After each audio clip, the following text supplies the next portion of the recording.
a ver, para que nos ubiquemos en el contexto del avance y vayan siguiendo su programa analítico. Nosotros habíamos quedado en lo que corresponde a, habíamos visto que era la bioquímica, cómo esta se dividía para un mejor estudio, y justamente hablaba de lo que corresponde a la bioquímica estática o descriptiva, aquella que de alguna manera me presenta los compuestos químicos desde una óptica que viene a ser un lenguaje físico-químico. Habíamos visto también que estos compuestos o la bioquímica tiene como característica estudiar los componentes químicos de la materia viva, aquellos compuestos químicos que vamos a ir desglosando y viendo uno a uno. Entonces, ¿cuáles son estos compuestos químicos?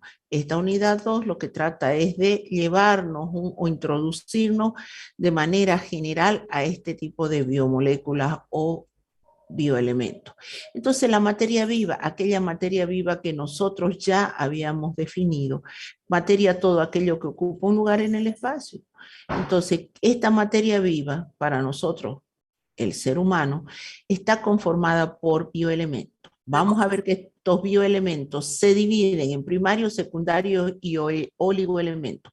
Estos bioelementos se unen entre sí a través de diferentes tipos de enlaces y constituyen lo que son las biomoléculas.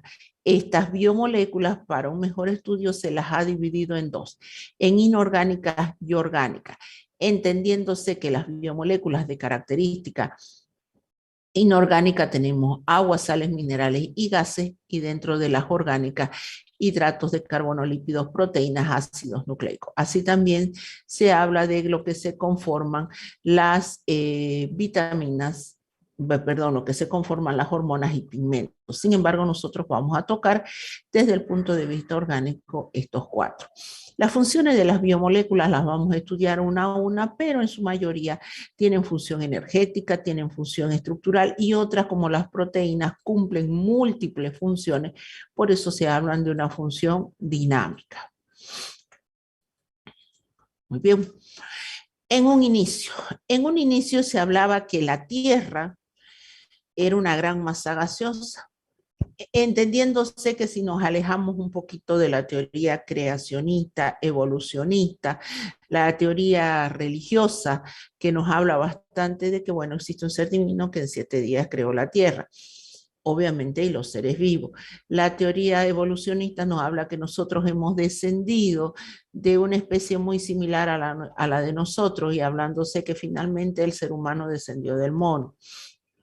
La teoría del Big Bang nos habla y nos comenta de que en un inicio la Tierra era una gran masa de gas en la cual existían obviamente diferentes compuestos químicos, una gran masa gaseosa que por interacciones eléctricas, grandes tormentas eléctricas, se dio origen a los diferentes compuestos químicos que finalmente han constituido a los seres vivos.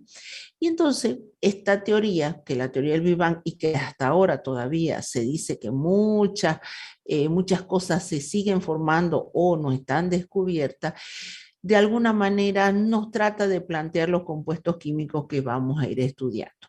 Miren ustedes, a esto se basa desde que las partículas o átomos que nosotros no los visualizamos, pero que sí existen, conforman las diferentes biomoléculas. Estas biomoléculas se encuentran dentro de lo que vienen a ser nuestras células. Nuestras células conforman diferentes tejidos, órganos, y así sucesivamente. Nosotros estamos hablando de compuestos químicos de la materia viva.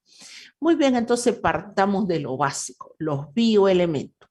Si nosotros decimos que en los seres vivos hay compuestos químicos, los compuestos químicos o biomoléculas están conformadas por átomos o elementos. Ahora la pregunta es, ¿cuáles son esos átomos o elementos? En colegio a nosotros nos presentaron una tabla periódica que contiene más de 100 átomos. Si ustedes se recuerdan, ahí aparecía cada átomo o elemento identificado por su número atómico, su peso atómico, salía también identificado por lo que venía a ser sus capas o niveles energéticos, etc. Sin embargo, usted mira esa tabla periódica, y de esa tabla periódica no todos esos elementos conforman parte de la materia viva. existe un grupo reducido que solamente va a permitir la síntesis o va a permitir la conformación de las biomoléculas. De tal forma que aquí dice, de los aproximadamente 100 elementos químicos que existen en la naturaleza, unos 70 se encuentran en todos los seres vivos, entendiéndose que menos de 15 hablando en realidad en el cuerpo humano.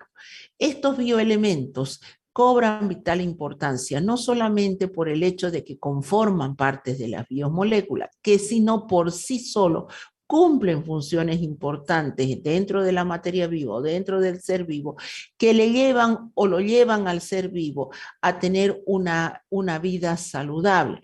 De ahí que ustedes han escuchado en esta última etapa de la pandemia, de que se hablaba mucho de estos bioelementos, principalmente el zinc. ¿Se acuerdan que aquellos pacientes que estaban en proceso de COVID o aquellos que hablaban de la prevención, se mencionaba que había que consumir bastante zinc? Este es un bioelemento que cobró importancia en esa época para mantener o para tratar de sobrellevar un estado en el cual el cuerpo se veía invadido por un elemento extraño. ¿Y por qué se hablaba del zinc? Se hablaba del zinc porque este actúa a nivel del sistema inmunológico y permite que se eleven las defensas. Además que tiene otras y múltiples funciones. De ahí que dice la importancia de que se conozcan los bioelementos en las moléculas y sus funciones tiene impacto en tu rendimiento y la salud. El conocimiento de cómo está químicamente formado y qué función tienen estos componentes en los seres vivos permite comprender, entre otras cosas, cómo distinguir y seleccionar el tipo de alimento para ver qué tipo de bioelementos me va a llevar a elaborar, dice, dietas adecuadas, todo esto para promover el estado de salud. De ahí que se habló mucho de mantener una dieta equilibrada en la época de lo que venía a ser la pandemia. Y aquí está una imagen de lo que es la tabla periódica, es lo que estábamos hablando. Entonces, ¿cómo se clasifican los bioelementos que forman parte de la materia viva? Se clasifican en primarios, secundarios y oligoelementos. Esta clasificación no responde al orden de importancia. Cuidado, no es a decir los bioelementos se clasifican en orden de importancia, no. ¿Qué quiere decir lo primario? Lo primario le quiere decir que estos bioelementos se encuentran en la materia viva en un 96-97%. ¿Por qué son primarios? Porque van a constituir lo que corresponde a las biomoléculas. ¿Cuáles son estos? El CHON, carbono, hidrógeno, oxígeno y nitrógeno. Hasta ahí. Según su libro, el Antonio Blanco lo incluye al calcio. ¿Por qué? Porque el calcio forma parte de nuestros huesos. Esta diapositiva es extraída de otra bibliografía, pero de todas formas, ahí se las dejo para que tengan una variedad que no varía tampoco tanto, pero vean de que si entran en internet pueden encontrar este tipo de bioelementos incorporados a los primarios. Nosotros estamos siguiendo la bibliografía del Antonio Blanco. Estos bioelementos, hablar de un ser vivo que carece de los bioelementos primarios es incompatible con la vida. Porque, o que tengan una deficiencia marcada principalmente del CHON, porque decir que una persona nace sin el carbono es decir que no tendría biomoléculas. El carbono constituye las biomoléculas o da origen a la mayoría de las biomoléculas. ¿Dónde o qué biomolécula no va a tener la presencia del carbono? Por eso se dice que carbono, hidrógeno, oxígeno y nitrógeno son elementos biógenos o originarios de la vida porque me permite sintetizar las biomoléculas que vamos a estudiar a lo largo de este año. Algo muy característico que surgió de los bioelementos primarios, y es bueno que ustedes lo sepan, es que cuando decíamos que en la famosa teoría del Big Bang había una gran masa gaseosa, habían gases, habían elementos, ahí se encontraba el carbono y el silicio. El silicio es el que forma parte de las sales de silicio, son los que forman parte de los granos de arena. Entonces imagínense una playa con gran cantidad de arena, donde hay una gran cantidad de silicio. Bueno, la arena no es de ahora, es de siempre. Entonces se decía que existía, cuando era el inicio de la Tierra, no solamente existía carbono, sino existía silicio en gran cantidad. Sin embargo, ¿por qué se habla de la química del carbono? ¿Por qué se dice que el carbono es el que originó es parte del origen de las biomoléculas. ¿Y por qué no del silicio, que estaba quizás en mayor cantidad del carbono? La respuesta la da los químicos y dicen lo siguiente: ¿por qué es la química del carbono? ¿Por qué se habla de que el carbono formó parte de las biomoléculas? Uno, porque este tipo de átomo tiene la capacidad, juntamente con lo que viene a ser hidrógeno, oxígeno, nitrógeno, con formar enlaces covalentes. Eso quiere decir que comparten electrones, permitiendo obtener estructuras mucho más estables. Además, se puede ver que el carbono no solamente tiene la capacidad de formar un enlace, sino forma dobles, triples enlaces. Eso ustedes también lo han visto en química orgánica. Otra de las características es que este carbono, al cubrir su tetravalencia, la famosa tetravalencia del carbono, que es algo que ustedes se deben recordar, el carbono jamás lo van a escribir con 5 enlaces, con 3 enlaces, con 2 enlaces, que tenga la capacidad de unirse carbono con carbono, que eso es así, a través de doble enlace, unir de 3 enlaces, de enlaces simples, es algo muy diferente de decir de la tetravalencia del carbono. Esta tetravalencia del carbono le confiere ciertas actividades biológicas que vamos a ir viendo a lo largo de nuestro estudio. Además, ¿qué otra de las grandes características se dio para que el carbono forme parte de lo que es los elementos biógenos o de origen a las biomoléculas? Este carbono se une a oxígenos, a nitrógenos, etcétera, y conforman los diferentes grupos funcionales que en algún momento ustedes lo estudiaron en colegio. Y aquí los voy a presentar a los que vamos a ir viendo. Y usted dirá, ¿y por qué? ¿Por qué tenemos que ver esto si no es química de colegio?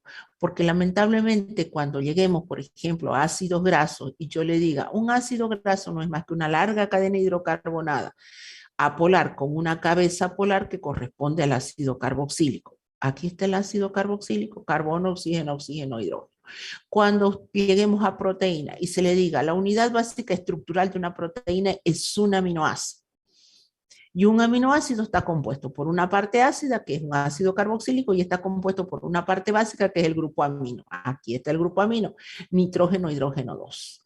Cuando hablemos de los hidratos de carbono y se le presenta una estructura de hidrato de carbono y se le diga, ¿qué es un hidrato de carbono? Es un polihidroxialdehído, un polihidroxicetona. Aquí están los grupos hidroxilo. Aquí están el oxidrilo, polihidroxicetona, o aquí está el grupo cetónico conocido como carbamilo. Así también se habla de las largas cadenas o los puentes sulfidrilos que se presentan en las proteínas. Aquí lo tiene.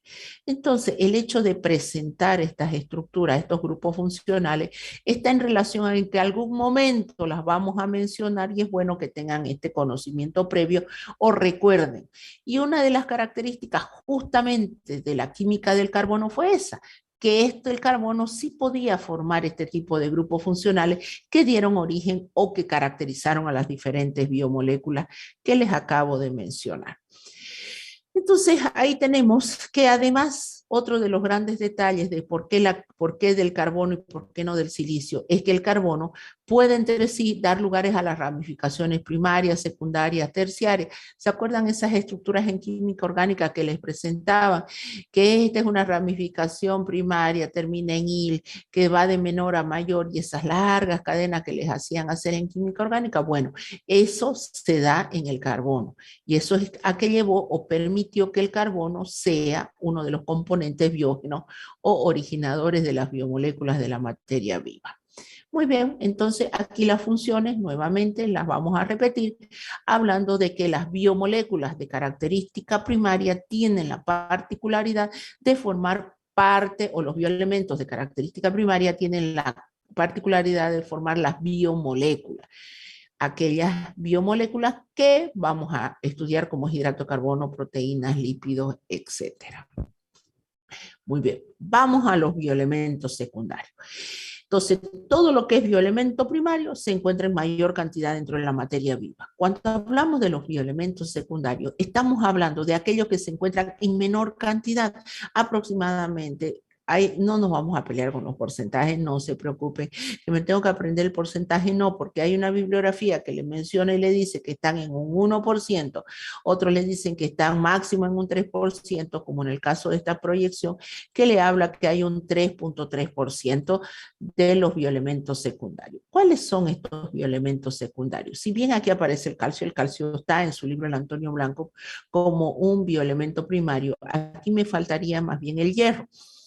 Entonces, fíjense que en estos bioelementos de características secundarias aparecen lo que se constituyen posteriormente lo que vamos a estudiar como electrolitos, el ion sodio, el ion potasio y el ion cloruro. Así que los demás también aparecen en realidad en estructuras cargadas. Entonces, miren ustedes, ahí tenemos el magnesio, noeste, sodio, potasio, el hierro, como bioelementos de características secundarias. Si bien aquí tienen el magnesio y les dice que el magnesio forma parte de una estructura de la clorofila y la clorofila forma parte de las plantas, usted en su momento me dirá, sí, pero es que nosotros no estamos estudiando agronomía, no estamos estudiando de las plantas. Claro, claro que sí, pero este magnesio no solamente participa formando parte de estructura de los seres vivos, como en el caso de las plantas, sino participa ayudando a la actividad de ciertas enzimas. Este magnesio lo vamos a ver presente en las vías metabólicas de los hidratos de carbono, en una de las primeras reacciones importantes para que los hidratos de carbono ingresen a una vía metabólica. Y es la fosforilación de, por ejemplo, una glucosa. Para que una glucosa se convierta en glucosa 6-fosfato necesita de una enzima, que en este momento créanme que es la exoquinasa. Pero para que la exoquinasa funcione necesitamos de la presencia de este bioelemento secundario que es el magnesio. La presencia de este magnesio hace posible que la reacción se produzca o que contribuya, ayuda a la enzima para que la glucosa se convierta en glucosa 6-fosfato. Para darle una de las funciones del magnesio. El sodio. Este ion sodio que bien sabemos que es abundante, o si no recordamos que se convierte en un electrolito, en realidad es ion sodio, no como sodio como tal, como ion, porque el sodio metálico no, es más, se tiene que conservar en un medio orgánico porque rápidamente se hace inflamable. Estamos hablando de ion sodio, ion potasio, ion cloruro, y cada uno de ellos en forma de sal o establecido como carga. Sodio más 1. Entonces, este ion sodio se constituye un electrolito abundante en el líquido extracelular. Tiene la capacidad, al igual que el cloruro, de desplazar agua. Sodio y cloruro van muy cerca. Estos dos electrolitos, como tales que se constituyen en bioelementos secundarios, desplazan el agua. Donde se encuentra el sodio en gran cantidad, hay un desplazamiento de moléculas de agua para diluir, al igual que el cloruro. Cosa diferente sucede con el potasio. Este potasio tiene una funcionalidad que en realidad no tiene nada que ver con el agua. Es un electrolito también que se encuentra a nivel intracelular. Su funcionalidad principal está más que todo para la conducción nerviosa y contracción muscular. Y no necesariamente no tiene que ver nada con el desplazamiento de agua. Y el hierro, que está como bioelemento secundario, forma parte de una gran estructura que nosotros conocemos como la hemoglobina y se une mediante un enlace de coordinación a lo que se conoce el hemo. Y esta hemoglobina nosotros sabemos que tiene la capacidad de transportar oxígeno. Ahora, cuando nosotros, a diferencia de los bioelementos primarios que le decía, no hay en realidad una carencia así marcada de que usted diga, esta persona tiene deficiencia de carbono, porque sería hablar de que no tiene las biomoléculas, o nació sin, como cosa que se habla en los bioelementos secundarios. En los bioelementos secundarios vamos a ver que existe un valor en realidad de concentración de estos en el torrente sanguíneo o en el ser humano, que su deficiencia se desarrolla o se habla o se expresa como una hipo y su aumento como hiper. Y lo vamos a estudiar en el siguiente tema de estos grandes electrolitos, principalmente ion sodio y ion potasio. Por ejemplo, el sodio en sangre se conoce como natremia y vamos a ver sus valores de referencia que va en 135 y 145 mil equivalentes por litro. Cuando está por debajo se dice que hay una hiponatremia, cuando está por encima hay una hipernatremia. Cuando se presentan estos casos, lo vamos a estudiar y vamos a ver que tiene una repercusión en el estado de salud de la persona. Lo mismo con el potasio. El potasio se conoce como kaliemia, su concentración o su presencia en el torrente sanguíneo. Y veremos que por debajo su valor de referencia va de 3.5 a 5 a 5.3 miliequivalentes por litro. Cuando está por debajo hay una hipocalemia. Cuando está por encima, una hipercalemia. Obviamente con todas las consecuencias que es asociado por debajo o por encima de sus valores de referencia. Lo mismo con el cloro. Bueno, llegamos al tercer grupo de bioelementos. Este tercer grupo de bioelementos se conoce como oligoelementos o elementos traza, porque su concentración en el cuerpo es aproximadamente menor de un 0,1%, es decir, casi nada. Sin embargo, el hecho de que esté en poca cantidad no significa que sea menos importante que los primarios, que han visto que forman parte de las biomoléculas, o los secundarios que cumplen grandes funciones, muchas de esas relacionadas con la presión osmótica, como sodio, potasio, otras estructurales como el hierro, otras que ayudan a la actividad catalítica como el magnesio. Estos oligoelementos, a pesar de que están en muy pequeñas cantidades, cumplen funciones variadas. ¿Cuáles son estos? Entre estos mencionamos el manganeso, que no es lo mismo que lo que hemos visto hace rato. Cuando se dice magnesio, no se olviden que se abrevia Mg. Cuando se dice manganeso, Mn. Después tenemos el cobre, el zinc, el flúor, el yodo, boro, silicio, vanadio, cobalto, selenio, molibdeno y estaño, entre los más conocidos. Aquí aparece el hierro, este es el que le digo que en nuestro libro El Antonio Blanco principalmente está como elemento secundario. Entonces, todos estos están catalogados como oligoelementos o elementos traza. El hecho de decir traza quiere decir que se encuentra en muy baja concentración. Y esa baja concentración basta y es suficiente para cumplir sus funciones. ¿Por qué? Porque si yo me paso de esa concentración traza, lamentablemente estos oligoelementos en muchos casos se vuelven tóxicos para el organismo. Y usted me dice, ¿cómo es eso? Por ejemplo, el yodo. El yodo es necesario para la síntesis de las hormonas tiroideas. Nosotros sabemos que nuestra glándula tiroide regula muchos procesos metabólicos en nuestro cuerpo y para eso necesita sintetizar esas hormonas tiroideas, T3, T4, etc. Pero, ¿qué ocurre? Para eso está el yodo. Y si yo no tengo yodo, yo voy a presentar que mi glándula no va a poder sintetizar esas hormonas. Si no la sintetiza, voy a tener una deficiencia en la actividad de la hormona. Entonces yo tendré lo que se me conoce como un hipotiroidismo. Al revés, yo puedo tener un hipertiroidismo por un ligero exceso de la presencia de estas hormonas. Pero ¿qué pasaría si de repente a mí me entra la locura de decir, voy a consumir un frasco de yodo para que, porque generalmente el hipotiroidismo se asocia a aumento de peso, obesidad, piel seca, caída del cabello, uñas frágiles, etcétera, y la mayor pena o preocupación es justamente el aumento de peso. Y si me dicen, usted tiene hipotiroidismo por deficiencia de yodo, yo no puedo ir a agarrar y comprarme un frasco con yodo y empezar a tomar el yodo. Eso sería tóxico para mi organismo, porque lo que yo necesito es una concentración mínima, mínima, mínima.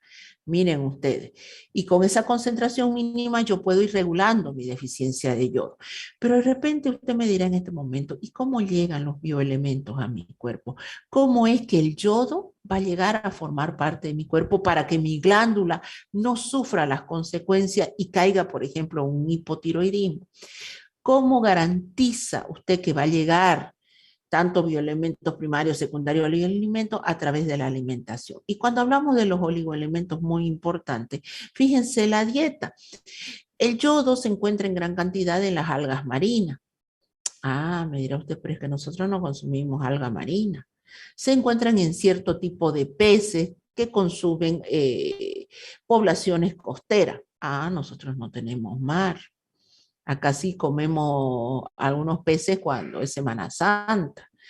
¿Cómo entonces yo garantizo que a mi cuerpo le llegue esa pequeñísima cantidad de yodo?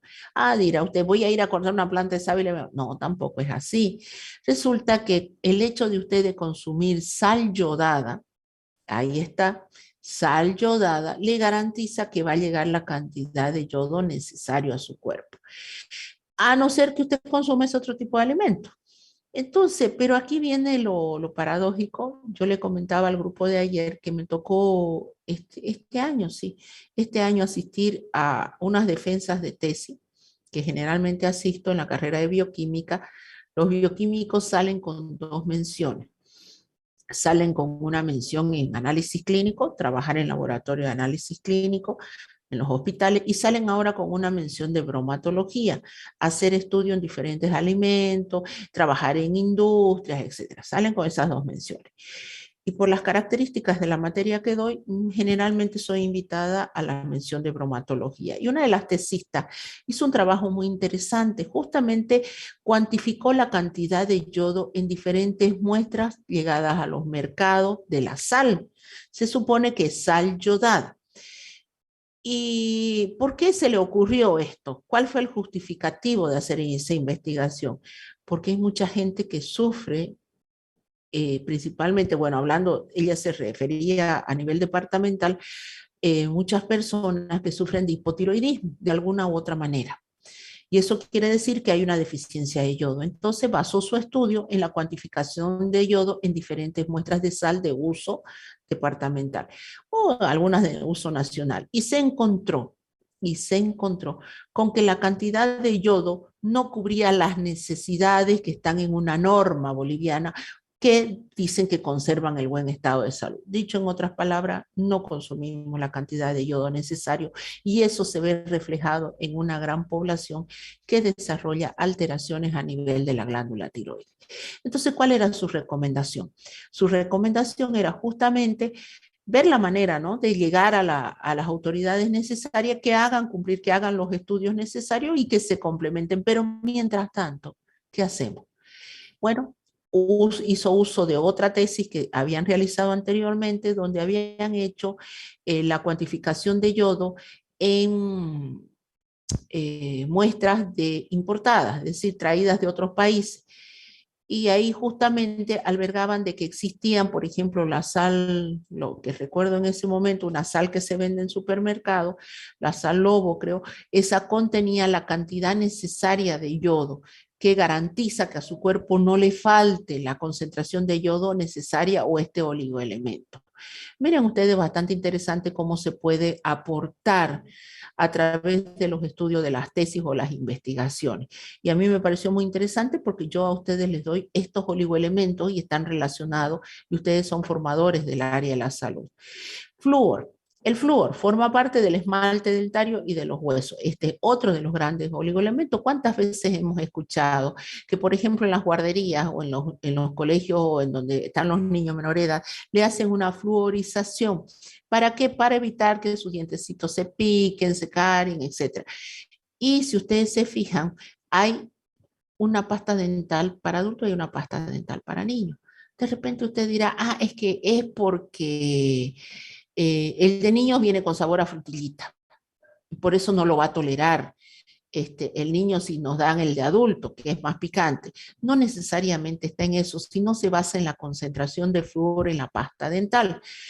Usted dirá, pero mejor, mientras mayor cantidad de flúor, mejor. No, resulta que no. Miren ustedes, volvemos a lo mismo. Estos oligoelementos se caracterizan que mientras su concentración esté dentro de lo justo y lo necesario, no causan daño. Una vez que se exceden, pueden ser tóxicos. En el caso del flúor, se ha comprobado que el exceso de flúor en los dientes va a ser el efecto contrario al que esperamos. Los vuelve frágiles.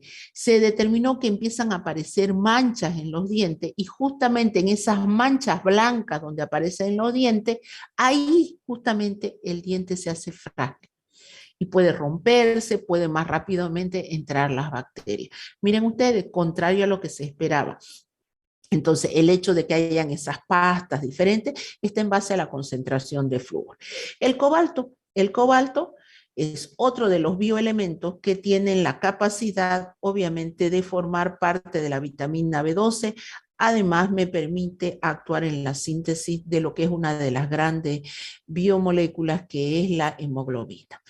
Aquí les estoy dando lo más característico, lo más sobresaliente. Si ustedes entran a buscar de cada uno de estos oligoelementos, se van a encontrar no solamente esto, sino el listado de las vías metabólicas en las que participan, que no tendría sentido en este momento entrar en detalle porque ustedes no manejan las vías metabólicas, pero esto es lo más sobresaliente y lo que sí pueden recordar. El zinc. El zinc lo hemos visto no hace mucho, como les decía, porque aumenta las defensas, favorece el crecimiento y desarrollo en los niños y tiene una actividad a nivel de las gónadas. El cromo se ha visto que es otro oligoelemento que interviene bastante en la regulación de la glucosa en sangre. Por eso habrán escuchado alguna vez que a ciertos pacientes que están con una resistencia a la insulina, que están o se está sospechando que pueden entrar en un proceso de diabetes, se les da cromo como parte de suplementaria para ayudar a regular la glucosa en el torrente sanguíneo. El litio actúa sobre un neurotransmisor y su deficiencia se ha visto que causa alteraciones en ciertos pacientes, lo cual los lleva a veces a ser internados en un lugar de descanso, etc. Esos pacientes les dan suplementos con litio para restablecer las neurotransmisiones, obviamente, y permitir restablecerse o salir de ese estado. Se les da también a ciertos pacientes en estado de depresión, etc.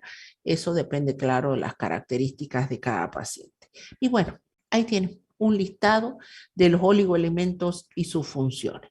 Entonces, los bioelementos se clasifican de acuerdo a su distribución y no a su grado de importancia, primarios, secundarios y oligoelementos, entendiéndose que los elementos formadores principalmente o los elementos que dieron origen a la vida son el famoso CHON, carbono, hidrógeno, oxígeno y nitrógeno. Se los conoce como elementos biógenos o originadores de la vida.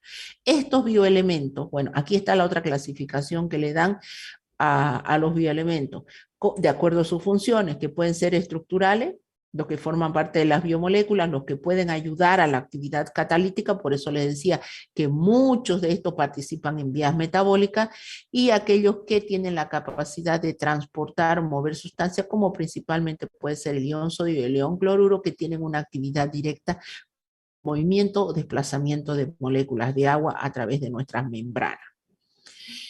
Estos átomos o bioelementos se unen entre sí mediante diferentes enlaces que pueden ser enlaces iónicos, enlaces covalentes, enlaces de coordinación. Y nosotros vamos a empezar nuestro estudio con que estos bioelementos se unen y forman a través de un enlace iónico las sales, que lo vamos a ver como electrolitos.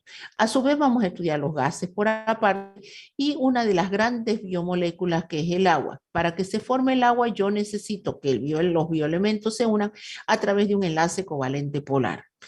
A su vez también tenemos aquellas biomoléculas de característica orgánica, hidrato de carbono, lípidos, proteínas y ácidos nucleicos, todos estos componentes de la materia viva. Entonces, ¿cómo se estudia las biomoléculas? Partamos, a ver, para que no se pierdan, porque a veces ustedes se le dicen ejemplo de biomolécula, me dicen un hidrógeno, a no ser que sea molecular, o me dicen oxígeno, a no ser que sea molecular, oxígeno 2. Una molécula es la agrupación de átomos o la unión de átomos, moléculas, ¿no? Una molécula es la agrupación de átomos a través de diferentes enlaces. Una biomolécula es lo mismo, solamente que se encuentran en la materia viva. ¿Cómo se forman estas biomoléculas? Por la unión de bioelementos, aquellos que nosotros hemos visto. ¿Cómo se clasifican las biomoléculas para un mejor estudio desde el punto de vista bioquímico? En inorgánico, agua, sales minerales, y en orgánicos, hidratos de carbono, proteínas, lípidos, y ahí también se habla como les decía, de las hormonas y de los pigmentos, pero las hormonas es un tema aparte. Estas biomoléculas que habíamos dicho tienen la capacidad de ocupar estos grupos funcionales, que se los vuelvo a presentar para que después no queden perdidos cuando yo les muestre una imagen y les diga qué es esto y ustedes sepan identificar lo mínimo, lo básico. Hay muchos más grupos funcionales, les estoy presentando lo básico. Entonces, ¿qué vamos a hacer nosotros? Vamos a estudiar estas biomoléculas. Empezamos ahora con el estudio de las biomoléculas y vamos a empezar estudiando una de las biomoléculas de mayor importancia, que es el agua. ¿Está bien? Muy bien. Terminé con esto, entonces voy con el agua. Compartí pantalla, ¿estamos bien? ¿No se durmieron? Sí, doctora. Sí, Ya. doctora. Muy bien, bien que no se hayan dormido.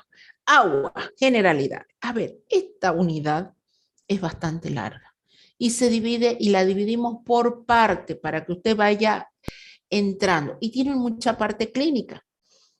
Y hasta donde lleguemos de agua y equilibrio ácido-base va a ser nuestro primer parcial.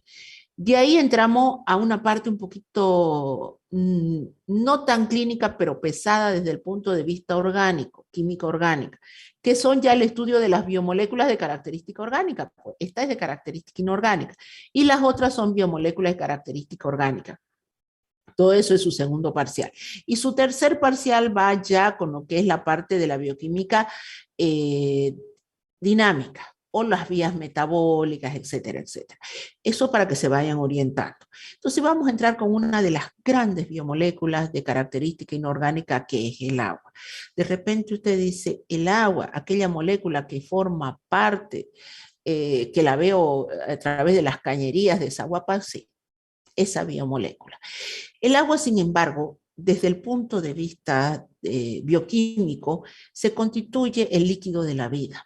¿Por qué? Porque su cuerpo, el mío y el de todos los seres vivos que caminamos en dos patas, en dos miembros, son o tienen aproximadamente un 65 a un 80-85% de agua. Es decir, si usted me dice, es decir, que mi cuerpo tiene un 70% de agua, sí, sí. Lamentablemente, o bueno, después vamos a ver cómo varía ese porcentaje. De repente uno dice, el agua se constituye, es importante porque nos da energía. No. Cuidado con ese detalle porque a veces en los exámenes finales ustedes se pierden y se confunden cuando se le pone biomoléculas y la función, agua y su función al lado, y usted a todo le pone energético, energético, energético. No, no es así. El agua está catalogada como un nutriente a través de los nutricionistas del siglo XXI. Antes no decían que el agua no era nutriente. Revisen y vean una pirámide alimenticia moderna y van a encontrar, en la parte de abajo, van a encontrar vasos con agua, 8 vasos con agua. ¿Por qué? Porque los los nutricionistas modernos han catalogado ya el agua como un nutriente no calórico, así como son las vitaminas y los minerales. Y como nutrientes calóricos el resto, hidratos de carbono, proteínas, lípidos, etc. Entonces el agua no me da energía. Usted puede tomarse todo un día 2 litros de agua y sentirse que está repleto, qué sé yo, pero no le aporta la energía a su célula. Entonces uno dice, ¿y para qué tanta agua en el cuerpo? ¿Para qué me sirve si ni siquiera me aporta energía? Sus funciones son múltiples y muy importantes. Primero, es un soporte donde existen las reacciones químicas. Es más, el proceso de digestión no se llevaría a efecto si no hubieran las moléculas de agua en su cuerpo. Muchas de las enzimas que participan en el rompimiento de los enlaces de las macroestructuras o macromoléculas son de tipo hidrolítica. Dicho de otra manera, necesitan sí o sí la presencia de agua. Si no hubiese el agua, ellas no funcionan. Y si no funcionan ellas, su cuerpo no degrada, no rompería esos macronutrientes para convertirlos en sus estructuras monoméricas, que son las que pasan al torrente sanguíneo y le generan la energía. Entonces, vamos, uno de los hechos más importantes. 2, se conoce como disolvente universal. Ah, dice usted, sí, el agua sí disuelve muchas cosas, pero ¿qué tiene que ver con mi cuerpo? Tiene mucho que ver. No se olvide que el que transporta los nutrientes a sus diferentes células es la sangre. Y la sangre tiene como parte de su constituyente el plasma, y el plasma es 98% de agua. Entonces, todo lo que cae a su sangre tiene que interactuar con el agua y vamos a ver cómo las diferentes biomoléculas interactúan con el agua. Entonces se constituye un ente importante. Amortiguador térmico.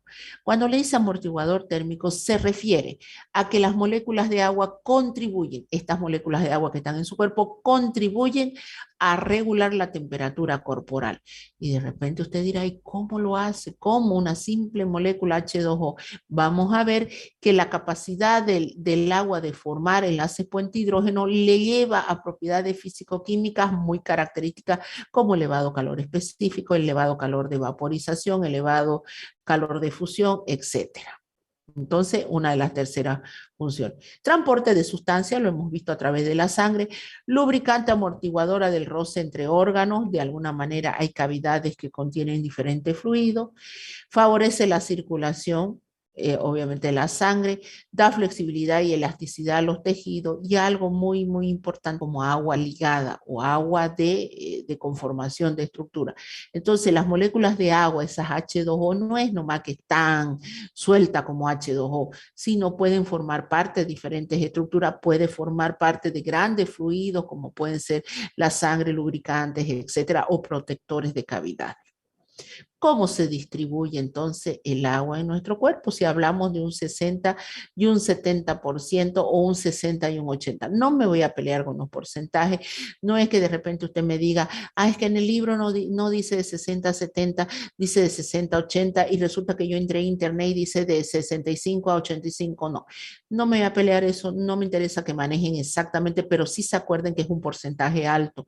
Que no me digan que el porcentaje de agua dentro del ser vivo es un 10%. No, seguro que no. A no ser que sea de qué parte, de qué órgano. Este promedio, este valor es el promedio de la cantidad de agua distribuido en los diferentes órganos. Ahorita lo vamos a ver. Pero ¿de qué varía este porcentaje? Fíjense que no es lo mismo que se hable de un niño, que se hable de un adulto, hombre o mujer. Este porcentaje varía en función del sexo, la edad y la obesidad. Eso sí, estos tres parámetros tengo que recordar, porque no va a ser lo mismo que yo esté hablando del porcentaje de agua de un niño que esté hablando del porcentaje de agua de un adulto. Y no va a ser lo mismo que hable del porcentaje de agua de un adulto, mujer o de un adulto con obesidad grado 1, una obesidad mórbida. Ese 20% queda chico. Hablamos de un mayor porcentaje de grasa. ¿Y qué sabemos de las grasas? Las grasas son moléculas hidrofóbicas que rechazan las moléculas de agua. Entonces yo hablaré, si yo digo el sexo masculino tiene menor porcentaje de grasa que el sexo femenino, ¿y el porqué de eso? Porque varón o mujer, todos tenemos grasa, pero las mujeres tenemos mayor cantidad de grasa que los varones. Yo siempre les digo esto, esas curvas que tanto admiran los varones, esos glúteos, esas grandes caderas, glándulas mamarias, etcétera, no viene a ser más que grasa. Claro que hoy en día, en el siglo XX, siglo XXI, hablamos de la silicona, es verdad. Pero estamos hablando de gente normal y corriente. Estamos diciendo que generalmente esas grandes curvas son grasa y la grasa repele el agua. Por eso el sexo femenino tiene menor porcentaje de agua. La edad. ¿Qué tiene que ver la edad? Lamentablemente sí tiene mucho que ver porque cuando somos lactantes estamos en un proceso, un bebé lactante. Solo toma leche. No anda con su pollito bajo el brazo, con su pedazo de pizza, nada, solo leche. Y en la leche, una gran cantidad de esa leche es agua. Claro que hay proteínas, hay grasas, etcétera, pero hay una gran cantidad de agua. Entonces, el porcentaje de agua en los niños, en los lactantes, es mayor que el porcentaje de agua de un adulto. Y ni qué decir con un adulto de la tercera edad. Ese porcentaje va disminuyendo porque en un adulto de la tercera edad lo que predomina ya son las vías metabólicas catabólicas y no anabólicas. Y mientras estamos en una edad fértil, se dice que hay un equilibrio entre las vías anabólicas y catabólicas. De ahí el hecho, que fíjense ustedes para que entre en y ustedes digan, ay, que no lo entiendo, etcétera. Fíjense que cuando somos adultos, cuando ya superamos cierta edad, generalmente una persona que, no quiero hablar de años porque hay personas que llegan a sus 60, 70 años y se conservan muy bien. pero no es la mayoría. Pero cuando entramos a una edad muy adulta, nuestro cuerpo va perdiendo la masa muscular. Por eso recomiendan mucho, y ustedes como jóvenes eh, pueden ir ya hablando a sus padres, a sus abuelos, que es bueno siempre realizar actividad física para mantener la masa muscular. El hecho de mantener la masa muscular, porque ya nos cuesta más a los adultos ganar esa masa muscular. Por eso han visto esos memes que salen generalmente cuando dicen que yo la río, pero es verdad, ¿no? Cuando llega una mujer más o menos de 50 años, 55 años al gimnasio y se presenta con el entrenador y le dice, quiero convertirme en una mujer fitness, en una chica fitness. Así, y el entrenador le dice, llegaste 20 años tarde, 30 años tarde. Es decir, que no es imposible, obviamente que no. Se ha visto que hay personas que han empezado a sus 50 años a hacer, pero les cuesta el doble, tiene que ser una gran fuerza de voluntad y vivir para eso, que no es lo mismo que usted, una chica de 20 años, de 22 años, decida ir al gimnasio, decida alzar pesas y rápidamente gana masa muscular, siguiendo una buena dieta, haciendo todo rápidamente, a excepción de que se le ocurra a una mujer de 50 años de repente empezar a hacer una vida fitness y adquirir la estructura de una muchacha de 25 años después de 2 años de gimnasio. ¿Por qué? Porque el cuerpo se va comiendo la masa muscular. Las vías catabólicas predominan en la edad adulta, a diferencia que en la edad joven o en la época del lactante. Entonces ahí tenemos el por qué un niño. Y también esto me lleva a que un niño con 2 o 3 días de diarrea sin controlarle pierde gran cantidad de agua y se deshidrata, a diferencia de un adulto. La obesidad lo acabamos de explicar, tiene mucho que ver con la cantidad de grasa. A mayor cantidad de grasa, menor porcentaje de agua. Este porcentaje no es más que el promedio. ¿El promedio de qué? Porque si usted se le dice qué cantidad de agua, por ejemplo, contiene o el porcentaje, perdón, esto es solamente informativo, tampoco es para que se lo aprendan de memoria, pero, por ejemplo, el hueso, si el hueso, no entremos en el hecho de decir que cuando se dice qué cantidad, qué porcentaje de agua tiene el ser vivo y usted dice 60-80% de agua. Ah, en tus huesos hay 60-80% de agua, sí, porque la bibliografía dice 60-80% de agua no está formado nuestro cuerpo. No, ese 60-80% es el promedio de todo esto. Miren ustedes, el hueso solamente alcanza un 22%, siendo muy bueno, ¿no? Y las moléculas de agua están estructurales, no están como moléculas de agua sueltas. Si hablamos del tejido adiposo, a pesar que las rechaza las moléculas de agua, hay máximo habrá un 10% de moléculas de agua. Si hablamos del cerebro, 90% de agua. Fíjense, por eso cuando la persona no se hidrata, una de las consecuencias de la deshidratación es automáticamente la pérdida del conocimiento y se desmaya, porque nuestro cerebro necesita una gran cantidad de agua, un alto porcentaje de agua. Cuando hablamos también de la sangre, nuestro plasma tiene un 98% de agua. Entonces, finalmente, miren ustedes, finalmente cuando se dice el ser vivo tiene un porcentaje entre 60 y 80, le está hablando el promedio de todo esto. No entren en el error de hablar de que todo nuestro cuerpo tiene un 80% de agua. Va a depender de qué lugar está hablando y va a depender también de su edad, el sexo y la obesidad. Y esto es lo mismo, dicho de otra manera. Miren ustedes, ¿ven? Otros porcentajes todavía, miren que se manejan otros porcentajes. ¿Cómo se distribuyen estas moléculas de agua? Estas moléculas de agua, obviamente que se van a distribuir dentro de la célula y fuera de la célula. Dentro de la célula generalmente se habla, por ejemplo, para un varón que pesa 70 kilos, se habla que hay 42 litros de agua. Usted dice 42 litros de agua. Imagínese esos baldes de pintura de 10 litros, 4 de esos más 2 litros pequeños, 2 jarras pequeñas de 1 litro. Y usted dirá, ¿toda esa cantidad de agua hay en mi cuerpo? Sí, así de sencillo. Entonces, ¿cómo se distribuye? Que yo no creo, si no es que yo me corto y sale agua. No, sale sangre, sí, pero ahí sale agua también. Entonces, ¿dónde están esas moléculas de agua? Esas moléculas de agua están distribuidas dentro de la célula y somos pluricelulares. Pluri. Tenemos una gran cantidad de células. Bueno, dentro de cada célula hay agua. Se dice que aproximadamente, si son 42 litros en una persona de 70 kilos, 28 litros está dentro, distribuido dentro de nuestras células. Claro que dependiendo del porcentaje, si somos hombre, mujer o lactante. Muy bien, ahí está lo mismo. Y aquí, me voy aquí. El intracelular. En el extracelular se habla que el restante de los 42 litros está distribuido fuera de la célula. Fuera de las células tenemos el intravascular, que estamos hablando de la sangre más propiamente, se habla de 3 litros. El intersticial, el que está entre los espacios, entre célula y célula, ahí estamos hablando de la presencia de 11 litros. Y estamos hablando del transcelular. El transcelular, ¿se acuerda ese que le decía que el espacio, las moléculas, o perdón, el transcelular es el espacio que hay como forma de cavidades, por eso se habla de líquido cefalorraquídeo, etcétera. Ahí estamos hablando de una cantidad de agua de 1 litro. Sumado todo esto le da aproximadamente los 42 litros. Y si usted está pensando en este momento y dice, ¿cómo llegaron a la conclusión de esta cantidad de moléculas de agua? No son inventos de los autores de los libros, no, son procesos de investigación que se han realizado, donde se marca isotópicamente las moléculas de agua y se va viendo dónde estas distribuyen.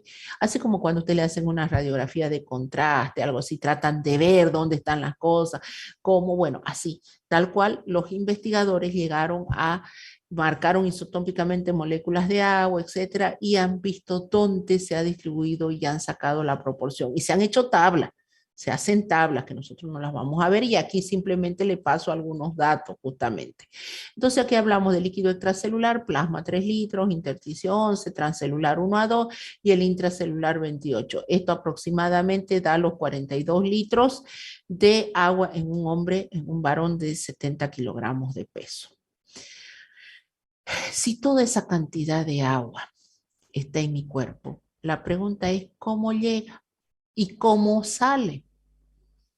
Esa es la pregunta.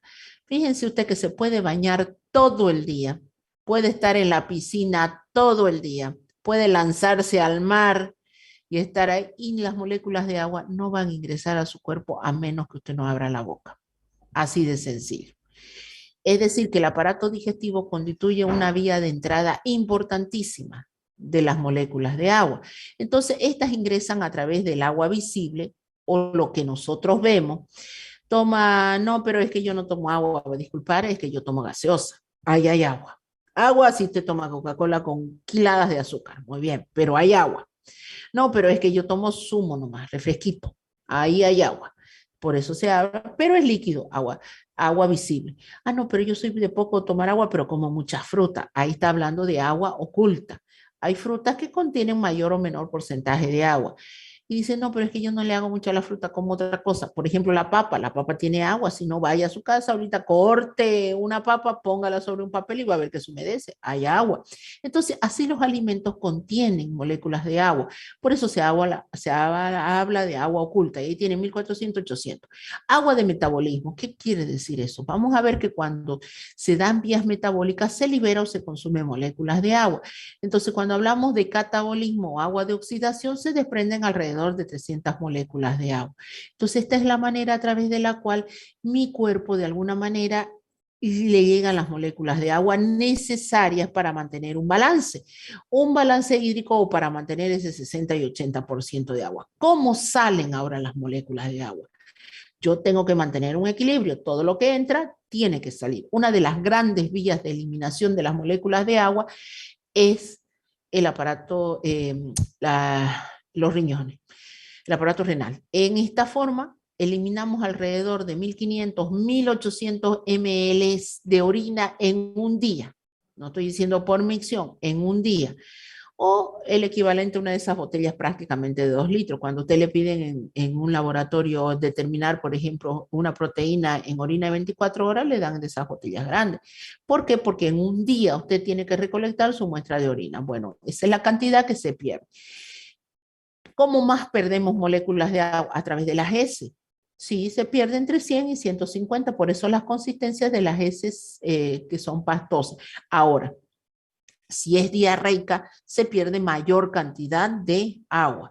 Otra de las grandes pérdidas es a través de la piel, el sudor, y otra es a través de los pulmones o la respiración.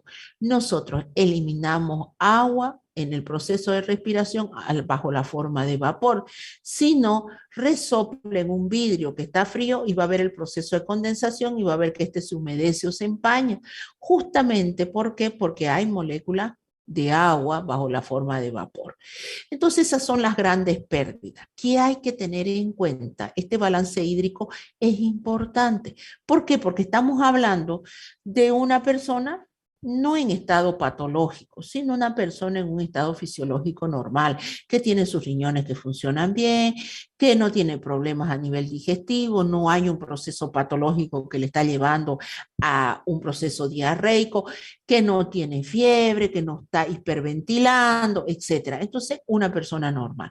¿Qué pasaría, sin embargo, si yo tengo un paciente con insuficiencia renal? Ya no hablaré de que se está perdiendo los 1500. Hay un problema, no puede eliminar orina, está reteniendo. Tengo que ver la manera de restablecer el balance hídrico, porque tiene que haber un balance hídrico. No, este es un niño con mucha diarrea, quiere decir que está perdiendo grandes cantidades de agua, y no se olviden que su porcentaje de agua es mayor. Por eso, para mantener este balance hídrico se habla de un requerimiento también, y hay que controlar, si yo tengo un paciente, controlar el balance hídrico, que la entrada sea igual a la salida, entendiéndose que viendo qué tipo de salida. Y si tengo sumado a mi paciente sometido a una vía intravenosa, mucho cuidado. Entonces, el requerimiento de agua por día se habla de 2 a 2.5 litros o de 2000 a 2500 ml por día.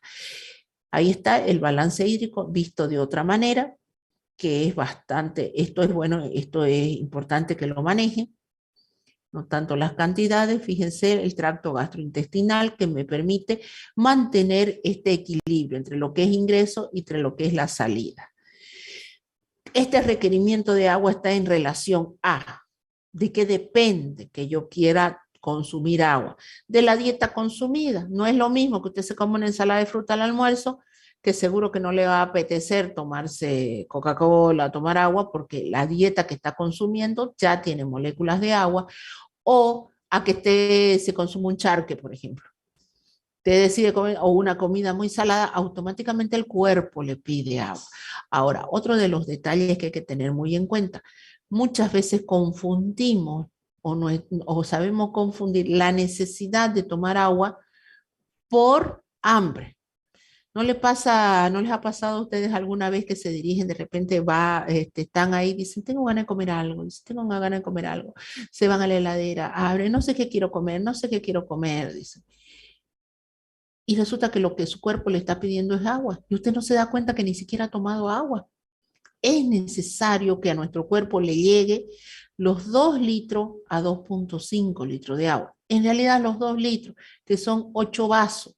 Con que usted se tome 8 vasos de agua distribuidos en el día, ya le está garantizando los 2 litros necesarios de moléculas de agua, que ha visto que sus funciones son múltiples. Entonces, esas veces que cuando usted tiene esa sensación de querer comer algo, haga la prueba. Tome un vasito con agua. Este señor está deshidratado. ¿Le dan agua? No, no quiere. Obvio que no quiere, porque perdemos esa capacidad de sed o de pedir. Perdemos esa sensación de la sed. Entonces, no es que no quiere. Obvio que no quiere porque no tiene la necesidad. Entonces, usted dirá, entonces no se lo va a obligar. Pues no. Usted le da fruta, usted le da un juguito, usted le da y le va diciendo que vaya tomando de a sorbito durante el día, y seguro que no va a tener un anciano deshidratado. Entonces, mucho depende también de nuestro requerimiento de agua, ven, de nuestra edad, de la dieta consumida, de la actividad metabólica natural de la persona, tasa metabólica basal o el gasto energético asociado. Se van a encontrar ustedes que hay personas que andan con su botella con agua, y que generalmente toman edad, varían muchos factores. Las variaciones ambientales. Fíjense, cuando hace mucha calor, lo primero que hacemos es buscar algo para tomar, un líquido para tomar. Cosa que cuando hace frío, generalmente vamos más a comer comidas sólidas o comidas más contundentes. Entonces, nuestro requerimiento de agua depende de eso, depende también de la actividad física. Si somos sedentarios, obviamente que no vamos a tener grandes necesidades de tomar agua. A diferencia de que si usted se va al gimnasio 2 horas o se va a trotar 2 horas, seguro que va a tener la necesidad del consumo de agua. Y según la edad, el requerimiento va de 2 a 2.5 ml y en niños el requerimiento de agua es mayor. Se establece 160 ml por kilogramo de peso. ¿Por qué? Porque el porcentaje de agua es mayor en los niños que en los adultos. De tal manera que era lo que les decía, hay que tener mucho cuidado cuando hay un proceso, vómitos y diarreas en un niño. Rápidamente se puede deshidratar o descompensar. Factores que influyen para beber agua, ya para terminar, tener la sensación de sed. Obviamente que a medida que somos muy adultos la perdemos.